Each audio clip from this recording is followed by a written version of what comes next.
Okay, so in this video, we're going to take a look at a practical that we've done to measure the specific heat capacity of a block of aluminium.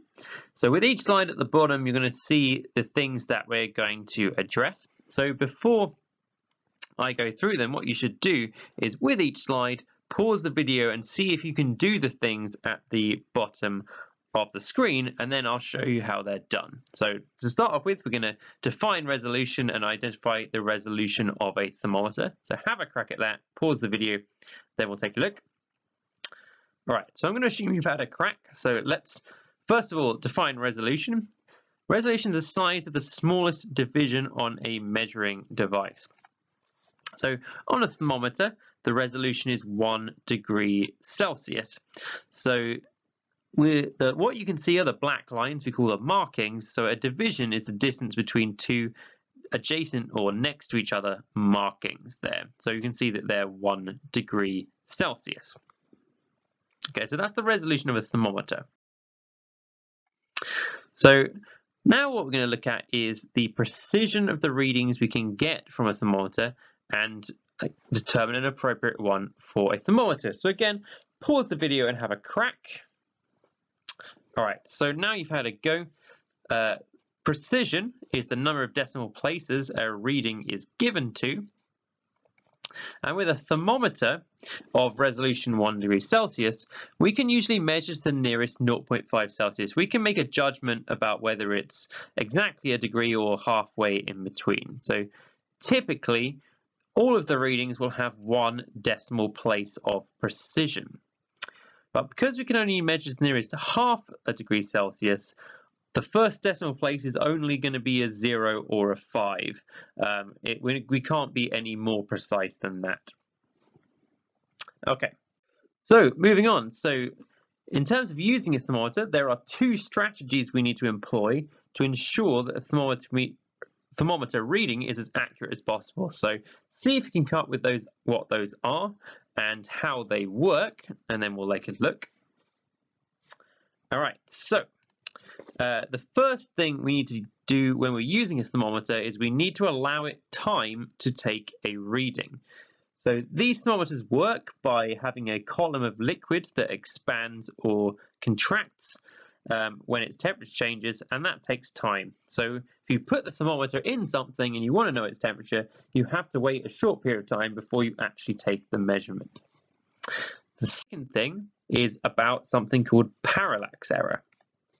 So if you read a length, and with a thermometer we're essentially reading the height of the column of liquid, if you take readings from different angles, you'll see slightly different values. That's what we call parallax error. So when we're using a thermometer, you need to make sure you're at eye level, and you can see that with the green line you can see there, to ensure that we minimize any possible parallax error. Okay. So next we're going to take a look at some of the SI units that we would use in equations. So on this practical, one of the easiest mistakes to make is using the wrong unit for your calculations. So pause the video, see if you can write down what the SI or the System International unit is for each of these. All right, so let's take a look. So distance, it's in meters, time is in seconds, speed is in meters per second, temperature is in degrees Celsius, or once we get further on in physics, we'll start to use Kelvin instead of Celsius. Mass, kilograms, energy in joules, and power in watts. So those are the units we need to have things measured in order to put them into equations. Okay. So now we're going to look at tables of data. So in this experiment, what we did is we collected the temperatures after we'd supplied different amounts of energy to our aluminium block, which we measured using a joule meter.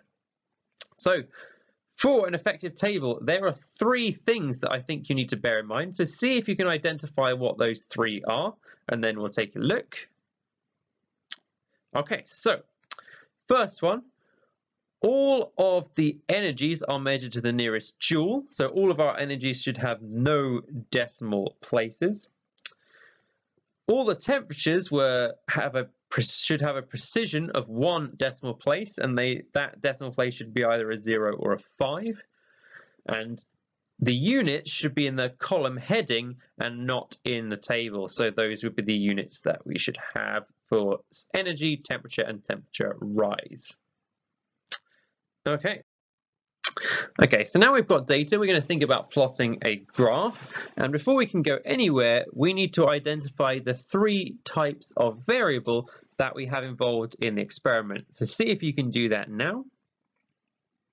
All right, so the 3 types are, we have the independent variable, the thing that you are actively changing. So in this experiment, what we did is we kept increasing the amount of energy we supplied to the aluminium block.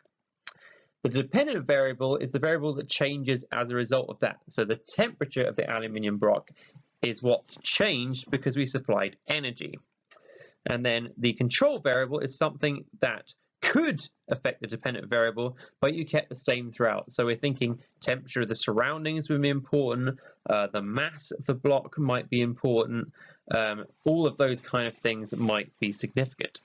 And on a graph, we plot the independent variable on our x-axis and our dependent variable on our y-axis.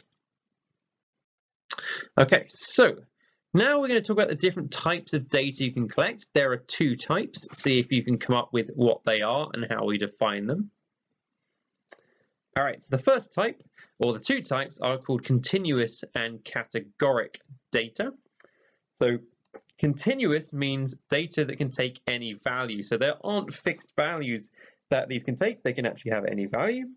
Whereas categoric are data that can only take certain values. So shoe sizes can only be sort of like 10 or 9.5 or 9. They can only take certain values, so we call them categoric. Animal types would be another example. So something is either a dog, it's a cat. There's not some sort of in between the dog cat.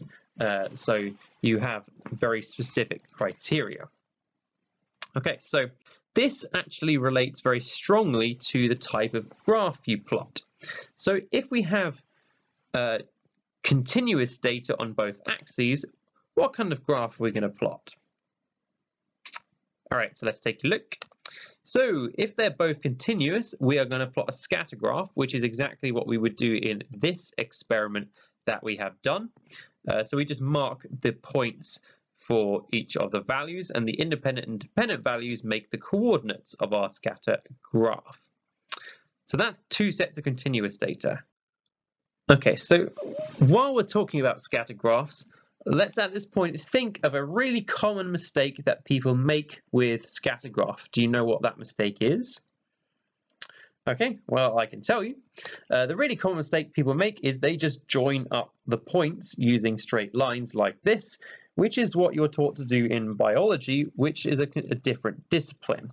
So in physics, we do not do this. We don't just join the lines together.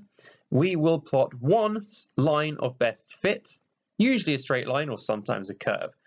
So the best fit line should go as close to your points as possible with equal numbers above and below. A little bit like that, so don't join them together. Okay, so next let's take a look at if we have categoric data as our independent variable and dependent is continuous, what graph would we plot then? Okay, so the graph we would plot is a bar chart, or I guess we could do a pie chart, but typically it would be a bar chart. So it looks something like this, where we've just got categories on the x-axis and then the numbers in that category on the y-axis. Okay, so next, as part of this practical, we needed to rearrange the equation for specific heat capacity. So in terms of going about rearranging, there are 2 things you need to remember. So we always want to make the thing we are interested in the subject, and when we're rearranging it, we must do the same operation to both sides. And when I say operation, I mean add, subtract, multiply, divide, whatever it is. Okay, so what I'm going to do is I'm going to give you a couple of examples and I ask you to identify what went wrong. So here's an example, what went wrong here. Okay, so The thing that's got wrong is we haven't done the same thing to both sides. We divided the left-hand side by the mass, but not the right-hand side, so that is not appropriate. Okay, so next example. So we want to calculate specific heat capacity. So take a look at the working, see if you can spot any mistakes. Okay, so the mistake here, we want to calculate specific heat capacity, but we didn't make it the subject. We made the change in temperature the subject of it. So again, that's not going to help us solve the problem. Okay, so finally, we're going to look into the different types of relationship that a scatter graph could show.